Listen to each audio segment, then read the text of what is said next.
If you get out to Custer, South Dakota, you really need to stop at the Purple Pie Palace because it's kind of a cool, little place, and they have good pie, and the ice cream is really good too.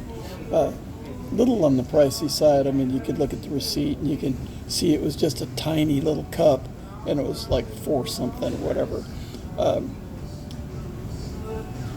But this was up at the going down Needles Highway, and there's a pullover part that they call it Needles Lookout, and unless you stand like in the right spot, you don't really see it. Like if you look at these photos, you can't really tell until you stand across in that little gravel area on the other side of the road from it, and you look up and you can see why they call it the eye of the needle.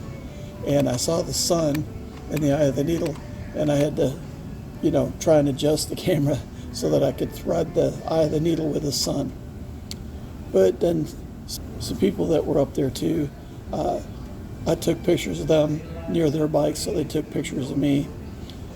And then when you get to when you're riding down that a ways, there's part of the road that just kind of does this weird loop circle back on itself. It's kind of interesting. It's like a loop for no reason, but it's kind of neat. But then at I think it's called Wind Cave Tunnel or something, there's a like some kind of like a welcome center or whatever, and that's kind of cool. Hey, Motor Warriors.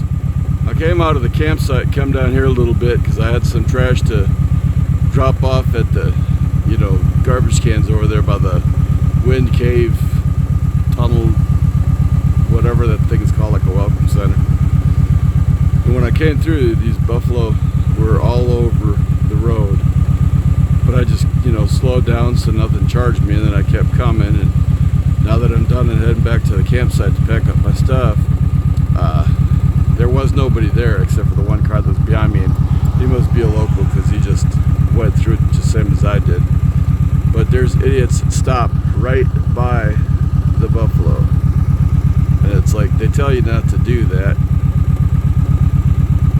but some people just don't want to listen. Must be a tour bus or something up there, that red thing. That wasn't there when I came through to go to the thing there. But if you go that way, that goes down to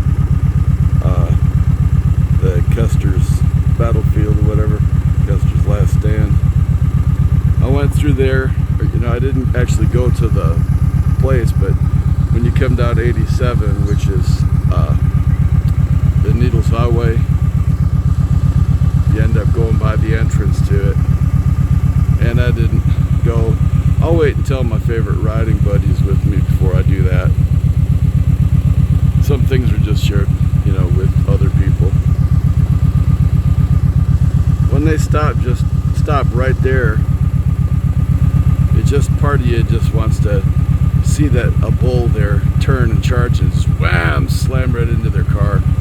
But anyway, I think I just felt some sprinkling.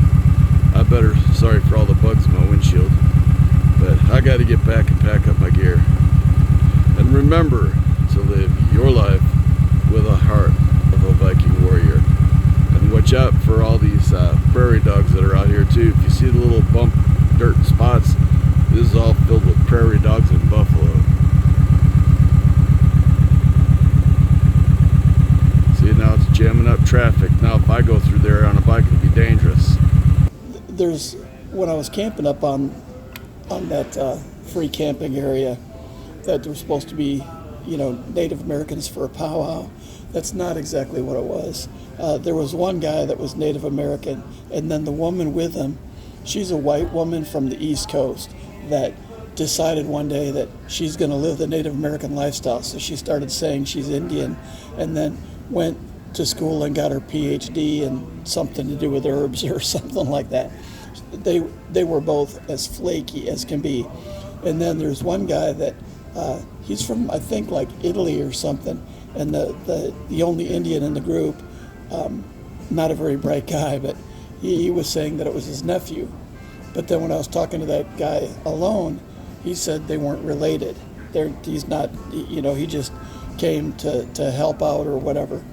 And then there was another guy that was supposed to be part of this Native American tribe, and he was as white as Casper, man. And they were flaky, and they apparently didn't want me to be there anymore.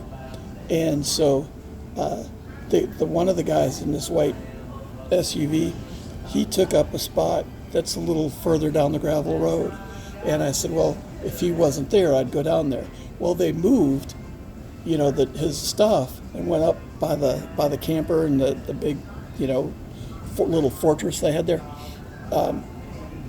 He moved up there, but I was gone when they did it. So by the time I got back, it was getting dark, and they expected me to pack up everything in the dark and go move in the dark when I was leaving the next day anyway. So I told them, man, sorry, I'm not gonna do that. Well, then they got mad and, threatened to tear down my tent and stuff or whatever, and then they went into town or whatever they did, and then after a while, the white pasty white guy came back in the SUV, and he was blasting if you ever watch like old cowboy Indian movies, and the natives are on the warpath and they're chanting and beating drums and screaming out weird sounds and whatever, like they're ready to go to war. This guy was blasting music like that. You probably could have heard it miles away out there in the quiet of the forest. And it's like, when he got up there, one of the guys like, what are you doing? He said, oh, I'm trying to drive away the white devil, meaning me. And I'm like, dude, you're whiter than I am. What are you talking about? I mean, I was in my tent by then, half fallen asleep. And I'm like, what an idiot.